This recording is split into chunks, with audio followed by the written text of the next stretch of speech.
Assalamualaikum warahmatullahi wabarakatuh. Berjumpa kembali dengan saya Ucup Saifullah, calon guru penggerak angkatan 9 dari SMA Negeri 1 Palas. Pada kesempatan kali ini saya tidak sendiri, saya ditemani oleh rekan saya yaitu Maya Mariati, guru biologi di SMA Negeri 1 Palas. Assalamualaikum Bu Maya. Waalaikumsalam Pak Ucep. Bagaimana kabarnya Bu hari ini? Alhamdulillah baik. Alhamdulillah kalau gitu. Oh iya Bu Maya, kesempatan kita kali ini kan kita ngobrol-ngobrol dulu nih. Iya, Caranya bercakap-cakap lah ya terkait kegiatan supervisi Bu Maya nih. Jadi kita sekarang ini mengadakan pra-observasi sebelum nanti saya mengamati jalannya proses pembelajaran Bu Maya di kelas gitu. Oke, jadi siap ya Bu Maya ya? Siap. Oke. Nah, untuk tujuan dilakukannya supervisi ini kan untuk mengetahui dan juga mengevaluasi jalannya proses pembelajaran yang Ibu di kelas. Dan kenapa kita hari ini melakukan percakapan praobservasi? Tujuannya supaya sebagai persiapan awal sebelum Ibu melakukan kegiatan pembelajaran di kelas supaya lebih siap dan lebih percaya diri gitu. Nah, sehingga nanti pembelajaran Ibu di kelas itu lebih maksimal. Benar nggak Bu? Iya, benar Pak. Oke. Nah, sebelum itu di sini ada beberapa pertanyaan nih yang mau saya tanyakan ke Bu Maya nih. Yang pertama berkaitan dengan tujuan pembelajaran Ibu nanti di kelas nih. Kira-kira tujuan pembelajaran yang ingin dicapai itu apa kira-kira? Tujuan pembelajaran di kelas kira-kira yang ingin saya capai itu untuk memberikan pemahaman anak yang gimana anak itu bisa lebih paham dengan cara yang tidak sulit gitu. Oh, gitu. Cara pembelajarannya. Oh, gitu. Jadi pemahamannya terhadap materi Iya, biologi materi biologinya. Materi biologi yang apa tuh? Kalau materi biologi di kelas 10 ini kan saya kurikulum merdeka, Iya. jadi masih materi yaitu mengenai bioteknologi. Oh, gitu. Iya. Oke. Jadi tujuan pembelajaran Bu Maya itu ingin supaya anak-anak itu lebih mempermudah memahami materi tentang bioteknologi ya. Iya. Oke. Oke, baik. Jadi itu kan tujuan pembelajaran Bu Maya tuh ya. Nah, selanjutnya bagaimana nih dengan area pengembangan yang ingin Ibu capai atau yang ingin Ibu lakukan di observasi nanti? Yang ingin saya capai untuk areanya itu mengenai area pengetahuan sama area keterampilan anak-anak. Oh, gitu. Jadi pengetahuan di bidang bioteknologi sama keterampilan. Kebetulan kan kalau bioteknologi itu kita ada kayak praktikum pembuatan gitu. Oh, gitu. Jadi itu nanti yang akan saya lihat. Jadi dari segi pengetahuannya Bu Maya jelaskan dari segi teori, kemudian langsung diaplikasikan di keterampilannya mereka praktek membuat bioteknologi misalnya dalam bidang makanan gitu. Oke. Jadi ada dua capaian ya, pengetahuan dan keterampilan ya. Iya, Pak. Nah, oke, selanjutnya nih, kira-kira rancangan pembelajaran yang ingin Ibu terapkan di kelas nanti itu seperti apa, baik dari segi strategi dan model pembelajarannya, kira-kira? Strategi yang ingin saya gunakan yaitu dengan menggunakan pembelajaran berdiferensiasi yang diintegrasikan dengan pembelajaran sosial emosional, yaitu menggunakan model pembelajaran problem dan metode diskusi kelompok itu Pak nanti anak-anak. Gitu. Jadi mungkin maksudnya menggunakan model pembelajaran problem based learning ya. Iya. Gitu. Sama ada diskusi kelompok. Iya, ada diskusi kelompok, habis itu problem based learning. Oke. Nanti yang dipakai. Ya, selain itu nih kira-kira kalau tadi kan dari segi strategi dan model ya. Iya. Nah, kalau untuk media pembelajarannya kira-kira nanti Bu Maya mau pakai apa nih di kelas? Kalau media biasanya saya menggunakan kayak buat PowerPoint gitu kan, pakai PPT. Selain itu ada buku tambahan, buku paket gitu. Iya. Sama mungkin pakai gadget anak-anak untuk mempermudah. Karena kan emang aksesnya di sekolah juga masih kurang ya kalau untuk buku kurikulum merdeka. Dan mungkin ini nggak kira-kira pakai alat-alat lab gitu nggak sih? Kalau untuk alat-alat lab kelas 10 belum menggunakan. Belum ya? Iya, ini mungkin karena praktikum bioteknologinya menggunakan alat-alat yang masih ada di lingkungan rumah. Oh gitu. Memanfaatkan alat-alat di lingkungan sekitar anak-anak. Iya, sekitar aja. Oke. Kalau begitu, ini kan dari segi persiapan sudah siap nih ya, strategi sudah, model sudah, kemudian media pun sudah siap. Nah, kira-kira kapan nih pelaksanaannya? Insya Allah minggu depan saya mulai melaksanakan di kelas 10 Merdeka 3 itu mulai praktek untuk bioteknologi makanan. Nanti dibagi kelompok menjadi 5 kelompok. Itu per kelompoknya nanti bidangnya masing-masing. Misalnya bioteknologi makanan, makanan apa gitu. Misalnya tape ketan atau tape singkong. Iya. Berarti di minggu depan itu tepatnya di hari apa nih? Hari Rabu. Hari Rabu ya. Berarti di hari Rabu di jamnya kelas 10 Merdeka 3 itu kebetulan ada pelajaran Bu Maya dan langsung praktek juga di sana ya. Oke, jadi untuk observasi kelasnya atau supervisi nanti itu nanti di hari Rabu itu saya akan masuk ke kelas ibu, boleh, Pak. Dan saya akan melakukan supervisi kelas juga dan saya akan melihat serta mencatat hal-hal apa aja nih yang sudah ibu lakukan di pelajaran ibu di kelas.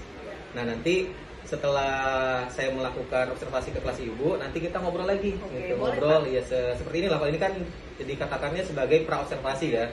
Nanti setelah observasi nanti kita ngobrol lagi, itu lebih dikenal dengan pasca observasi.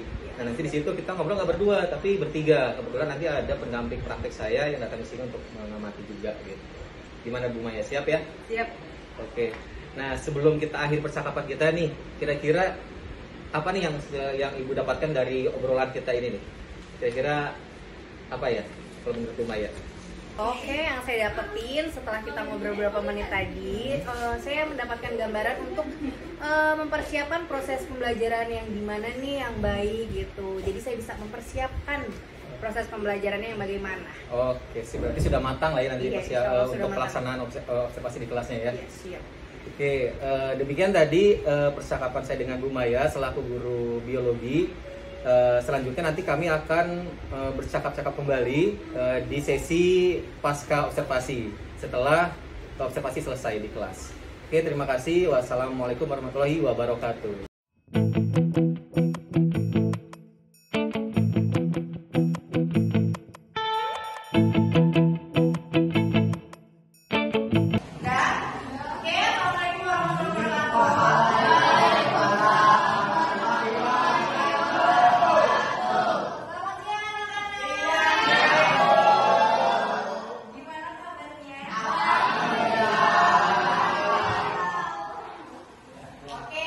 Jadi pada pelajaran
teknologi dalam bidang makanan. Tadi udah berjalan di kantor.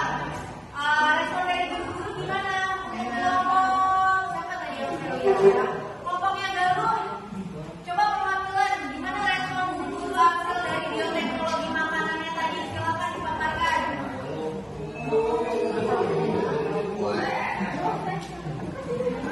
Gimana? Boleh perwakilan jelaskan respon dari guru-guru yang makanan hasil bioteknologinya.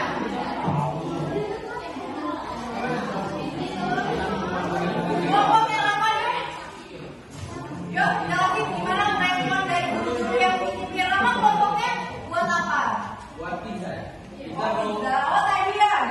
Oke, gimana responnya? Ini enak tapi agak bantet keras juga ya. Ya, kalian tuh posisi buatnya malam atau Sore, Bu. Oh, pantes. Jadi teksturnya udah keras ya. Jadi bisa ya. Tapi responnya enak kalau dipakai ya. Kalau kelompoknya ini buat apa? Sampai kesan tadi ya.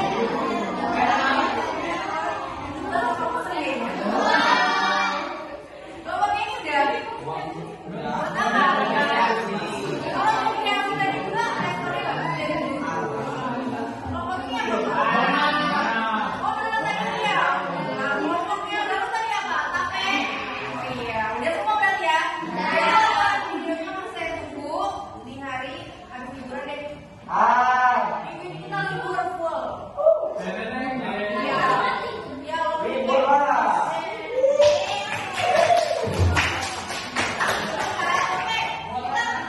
Oke, kita mulai di sini. Jadi, bioteknologi itu apa? Apa namanya, Isan?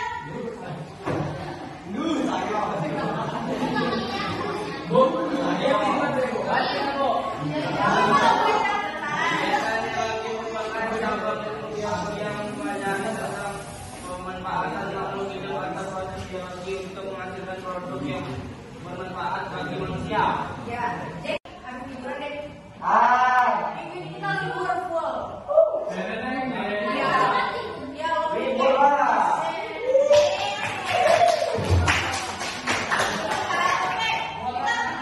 Oke, kita mulai di sini. Jadi, bioteknologi itu apa? Apa namanya, Isan?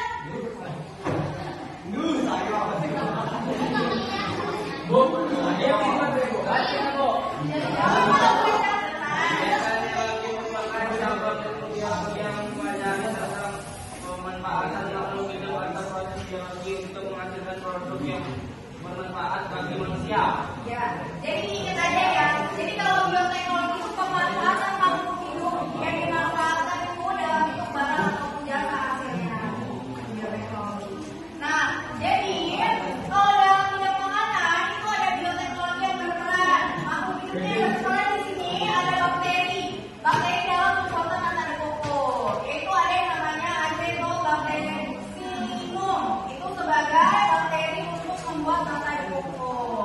Terus kalau dalam pembuatan tempe, bioteknologi dalam bidang makanan itu ada jamur yang berperan makhluk hidup yang berperan berupa jamur.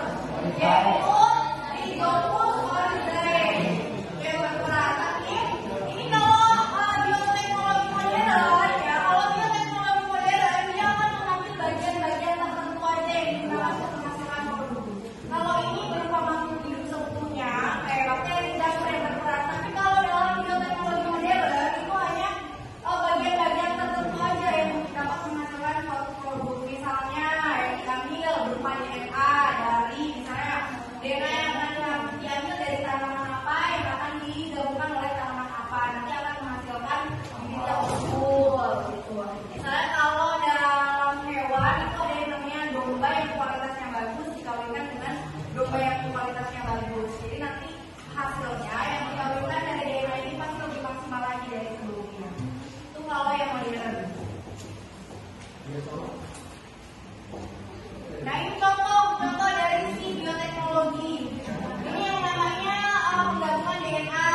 Kalau ini yang modern pembuatan insulin. Kalau ini namanya struktur jaringan untuk memperbanyak suatu tumbuhan tanpa harus menanam di suatu tempat atau ditanam langsung. Ini hanya diambil kayak apa ya?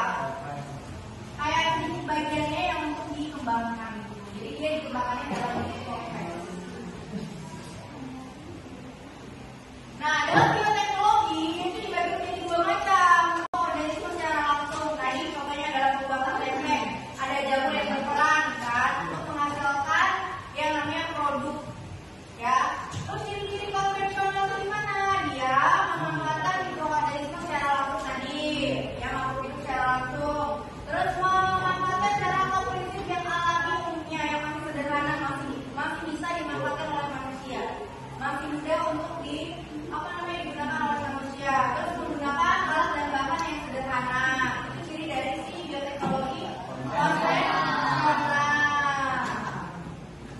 Jadi tidak memerlukan keahlian khusus dalam pembuatannya. Ya, dalam pembuatan tempe, terus kayak yang kalian buat pembuatan tape ketan, tape singkong itu masih dalam hal yang sederhana, masih bisa dijangkau. Nah, kalau dalam bioteknologi modern, siapa lagi ya? Yang cewek nih, Putri, kalau bioteknologi modern apa? Tadi konvensional udah dijelasin sama si Rasya. Bioteknologi modern memakai rekayasa genetika dan fungsi sel, di mana ini merupakan penerapan yang lebih baru, perbaikan genetikanya yang tidak terarah. Jadi gampangnya nih, kalau bioteknologi secara modern itu dia memanfaatkan makhluk hidup atau mikroorganisme tidak secara langsung ya, bukan dalam bentuk kayak bakteri ataupun jamur. Dia hanya mengambil bagian dari si makhluk hidup tersebut, kayak bagian dari DNA-nya, pokoknya hal-hal genetika yang bisa mewariskan keturunan yang sama. Kalau dalam modern itu, jadi ciri-cirinya kalau dari bioteknologi modern ini dia memanfaatkan makhluk hidup atau mikroorganisme tidak secara langsung. Terus kan memanfaatkan cara atau prinsip modern atau canggih dari yang si konvensional. Kalau konvensional sederhana, masih bisa dijangkau oleh manusia. Terus menggunakan alat-alat bahan-bahan yang sangat modern itu kalau untuk bioteknologi modern. Jadi sampai sini tahu ya apa sih bioteknologi itu, terus apa sih bedanya antara modern dan konvensional.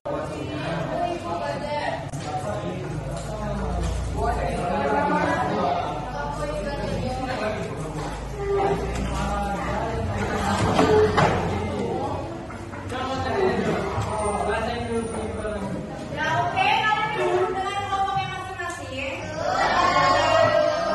Ini ada tugas kelompok yang dimana kalian harus mencari. Tadi kan sudah dijelaskan perbedaan antara bioteknologi modern dan konvensional. Ya, kalian harus mencari bahan utama yang dibutuhkan, terus mikroorganisme apa yang berperan, terus produk apa yang dihasilkan.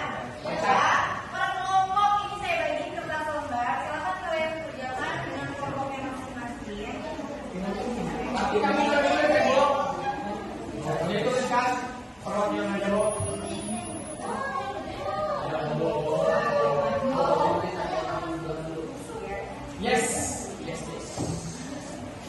Silakan kalian kerjakan per kelompok, itu tugasnya. Kelihatannya di sini.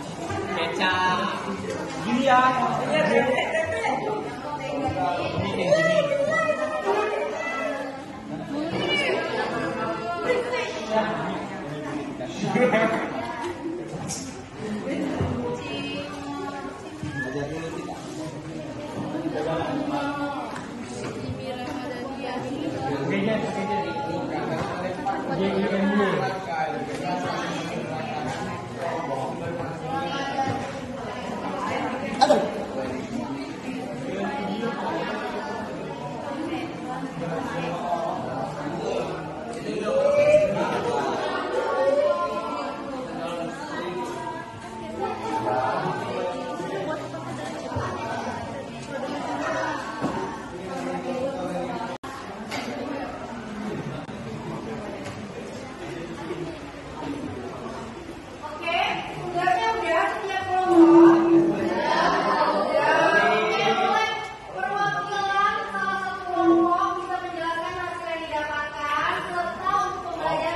Saya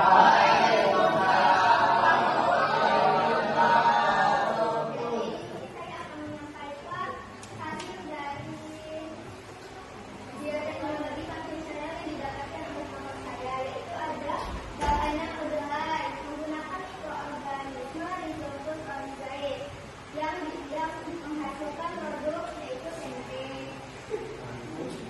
Kemudian ada bahannya menggunakan susu menggunakan mikroorganisme Lactobacillus actis yang menghasilkan produk yogurt. Kemudian kedelai menggunakan mikroorganisme Bacteria menghasilkan produk tahu. Dan ada bahan susu menggunakan mikroorganisme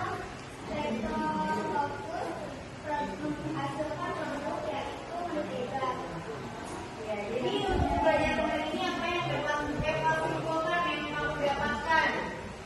Jadi dari pembelajaran hari ini saya mendapatkan mengenai bioteknologi dan macam-macam teknologi bioteknologi.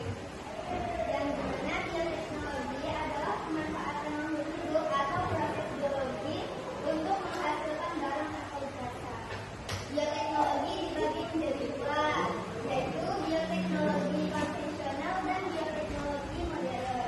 Bioteknologi konvensional adalah bioteknologi yang memanfaatkan makhluk hidup atau mikroorganisme secara langsung. Dan contohnya seperti yogurt, tempe, langsung. Kalau yang modern,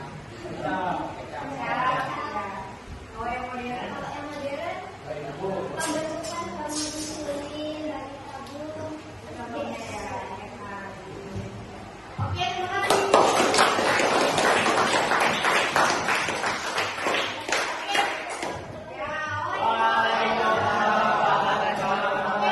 Jadi untuk pembelajaran hari ini kalian jadi memahami nih apa itu bioteknologi, macam-macam bioteknologi, contoh dari bioteknologi apa namanya di dalam makanan itu ada apa aja ya.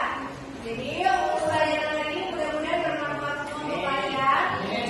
Terima kasih untuk waktunya. Saya akhiri. Wassalamualaikum warahmatullahi wabarakatuh. Assalamualaikum warahmatullahi wabarakatuh. Waalaikumsalam warahmatullahi wabarakatuh. Berjumpa kembali dengan saya Ucep Saifullah, calon guru penggerak angkatan 9 dari SMA Negeri 1 Palas. Dan pada kesempatan kali ini kembali lagi saya tidak sendiri. Di sini saya didampingi oleh rekan saya Bu Maya selaku guru biologi di SMA Negeri 1 Palas, dan sekarang juga ditemani oleh pendamping praktik saya yaitu Ibu Yuliana SPD. Dan pada kesempatan kali ini saya akan menindaklanjuti kegiatan dari observasi kelas Bu Maya, yang mana pada kali ini kita akan mengadakan percakapan pasca observasi ya Bu Maya ya. Jadi nanti selama kita berbincang itu kita akan mengevaluasi sudah seperti apa nih perjalanan ketika Ibu melaksanakan pembelajaran di kelas gitu. Kita mulai aja. Assalamualaikum Bu Maya, Bu Yuliana. Waalaikumsalam. Oke. Bagaimana nih kabarnya Bu Maya sama Bu Yuli? Alhamdulillah Sehat ya? Sehat. Oke. Baik Bu Maya dan Bu Yuli. Bu Maya, ini kan Bu Maya sudah melaksanakan observasi kelas ya. Dan di sini kita sedang melakukan percakapan pasca observasi. Dan di sini juga saya akan memberikan beberapa pertanyaan-pertanyaan ke Bu Maya terkait dari jalannya proses pembelajaran Ibu di kelas kemarin. Dan sudah maksudnya tujuan untuk mengevaluasi sejauh mana nih proses pembelajaran Ibu kemarin, kemudian perasaan Ibu setelah melakukan observasi kemarin ini bagaimana nih? Untuk kemarin karena sudah melakukan observasi di kelas saya di kelas 10 Merdeka 3, perasaan saya karena baru pertama kali ya Pak ya saya ngajar didampingi oleh rekan guru sendiri gitu, jadi agak nervous sedikit ya, tapi alhamdulillah lancar sih. Iya, alhamdulillah. Dan saya juga melihat kemarin tuh memang ya seperti saya nggak ada di kelas, jadi ngalir gitu aja kemarin itu memang. Ya alhamdulillah, berarti kan sudah berjalan dengan sangat baik. Bisa nggak nih Bu diceritakan kembali ke saya area pengembangan apa nih yang sudah Ibu lakukan di dalam kelas, kemudian langkah-langkahnya atau tahapan pembelajarannya seperti apa? Untuk tahapan-tahapan pembelajarannya itu saya sebelum masuk ke kelas tuh membawa yang namanya perangkat pembelajaran kan sebagai guru. Nah untuk pengembangannya tuh saya memfokuskan ke area pengembangan keterampilan dan pengetahuan. Iya, jadi kalau untuk pengetahuan itu anak-anaknya seberapa paham nih dengan materi yang sudah saya sampaikan. Kebetulan materinya di Merdeka 3 itu mengenai bioteknologi. Jadi untuk keterampilannya dapat dia nanti ada pembuatan produk-produk bioteknologi gitu Pak. Iya, berarti seperti yang Ibu sampaikan di praobservasi ya. Jadi untuk area pengembangannya itu di pengetahuan sama keterampilan dan pengetahuannya itu untuk materi yang bioteknologi ya. Jadi semua teori-teori tentang bioteknologi itu seperti apa sudah disampaikan dan akhirnya Ibu langsung menerapkan langsung di prakteknya ya. Ya nantinya ada produk yang dihasilkan dari anak-anak itu buat apa tuh produknya? Kalau produk karena bioteknologi kan banyak, kita ngambil yang sederhananya aja sih dalam bioteknologi bidang makanan. Jadi sederhananya karena alat lab sama alat sekolah kan terbatas kalau mau buat yang ribet kayak yogurt, terus keju. Jadi saya cuman nyuruh anak-anak untuk membuat tape. Iya. Oke, berarti area pengembangannya itu tadi sudah ditekankannya di pengetahuan sama keterampilan ya. Nah, sudah sejauh mana nih? Maksudnya berhasil atau enggak nih kira-kira ketika di lapangan kemarin? Untuk di lapangan kemarin sih alhamdulillah lancar. Mungkin ada sedikit kendala ya Pak. Gitu. Untuk kan itu tahapannya pembagian kelompok ya Pak. Ada beberapa siswa yang keaktifannya kurang gitu. Perannya sangat kurang gitu. Berarti bisa dibilang penyakit lama dari seorang guru kan gitu ya. Jadi ada aja ketemu dengan murid-murid yang memang nggak di kelas ya. Ya itu tugas kita sih sebenarnya, jadi biar bisa mengcover semua anak buat paham, buat juga aktif di pembelajaran kita ya. Oke Bu Maya. Nah baik berarti kan sudah cukup baik nih ya dalam pelaksanaannya di dalam kelas tadi gitu. Sekarang kalau menurut Bu Maya, tadi kan selain kendala-kendala kayak siswa kurang aktif nih, kira-kira ada lagi nggak? Maksudnya dalam proses pembelajaran itu kendalanya gitu selain murid yang kurang aktif? Kalau untuk di kelas, yang pertama itu tadi anak-anak yang kurang aktif, terus mungkin itu tadi sih Pak dari segi pemahaman itu karena kan anak-anak nggak sekali dijelasin sekali kita menjabarkan materi mereka langsung paham dengan hal itu. Jadi harus berkali-kali dijabarkan ya. Tapi dalam praktek ininya untuk keterampilannya mereka antusias nggak tuh? Antusias ya mungkin hanya beberapa ya dari misalnya dari 30 siswa mungkin bisa dihitung 1-2 anak yang memang benar-benar untuk keterampilannya juga menurun gitu. Oh berarti emang benar ya bahwasanya setiap anak ini kan punya keterampilan beda-beda ya. Ada yang di auditory, ada yang visual, ada yang di kinestetik gitu ya. Jadi mungkin ada anak yang memang dia di pemahaman lebih cepat nangkep gitu kan, tapi di prakteknya dia males. Ada juga yang dia justru kebalikannya, di prakteknya malah dia semangat gitu ya. Semangat, tapi di pengetahuan kayak pembelajaran saya menjelaskan mereka malah agak loyo. Oke, jadi bisa dibilang ya sudah berjalan dengan baik ya Bu ya gitu. Nah kalau untuk kedepannya nih apa nih supaya kendala yang tadi itu tidak terulang lagi gitu. Maksudnya biar semua anak itu bisa belajar dengan aktif di pembelajaran ini. Mungkin untuk depannya supaya lebih baik lagi, saya mungkin membuat jadwal untuk progres untuk progres pembelajaran yang lebih baik itu.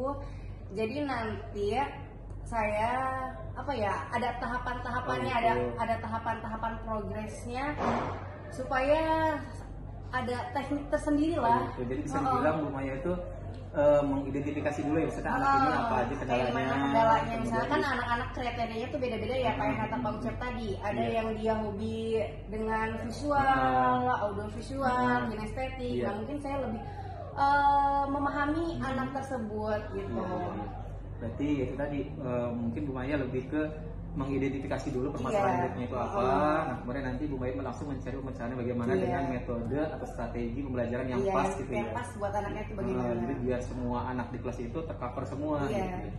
Oke, ya mudah-mudahan apa ya, kendala-kendala yang sudah Bu Maya temukan tadi itu bisa kedepannya bisa Bu Maya minimalisir, malah justru lebih apa ya, lebih baik lagi ke depannya. Jadi semua anak bisa merasakan apa yang Bu Maya sampaikan itu maksimal diterima oleh mereka dengan baik gitu. Akhirnya gitu lah ya. Ya oke. Mungkin itu saja kali Bu Maya untuk terkait dari kegiatan supervisi kita ini. Jadi harapannya ya tetap ya kita sama-sama belajar untuk menjadi seorang guru yang profesional. Maksudnya kita sama-sama terus menggali potensi kita juga, seperti apa nih tantangan kita di kelas dengan istilahnya kan kalau untuk anak SMA kan lebih berat ya, istilahnya mereka untuk dari segi karakter kemudian sifat dan lainnya kan udah dewasa, jadi kita harus istilahnya kalau sesuai dengan di Hajar Dewantara itu ada ini ya Bu ya, kodrat zaman namanya. Jadi kita harus mengikuti zaman mereka gitu. Jadi kalau bisa kita fleksibel aja. Jadi dalam proses pembelajaran itu biar nggak terus-terusan menggunakan metode konvensional ceramah terus gitu kan. Nah mungkin salah satu triknya biar anak itu paham dengan materi Bu Maya, materi saya gitu kan. Jadi kita harus lebih up to date lah gitu ke istilahnya zaman mereka seperti apa. Entah kita pakai media pembelajaran yang kayak ada TikToknya lah gitu kan, atau mereka lebih banyak praktek dengan menggunakan video-video yang animasi yang lainnya gitu, mengikuti dunianya mereka lah ya. Kayak gitu. Oke, terima kasih Bu Maya atas waktunya, atas kerjasamanya dari kita praobservasi kemudian observasi sehingga kita sekarang berada di tahapan pasca observasi dan disaksikan oleh langsung pendamping saya Bu Yuliana. Dan kedepannya semoga kita terus bersinergi dalam istilahnya membangun sekolah kita supaya anak-anak didik kita itu bisa berhasil baik di sekolah maupun di luar sekolah. Oke, itu aja Bu Maya. Oke Pak Ucap, sama-sama. Terima kasih juga. Oke. Assalamualaikum warahmatullahi wabarakatuh. Waalaikumsalam warahmatullahi wabarakatuh.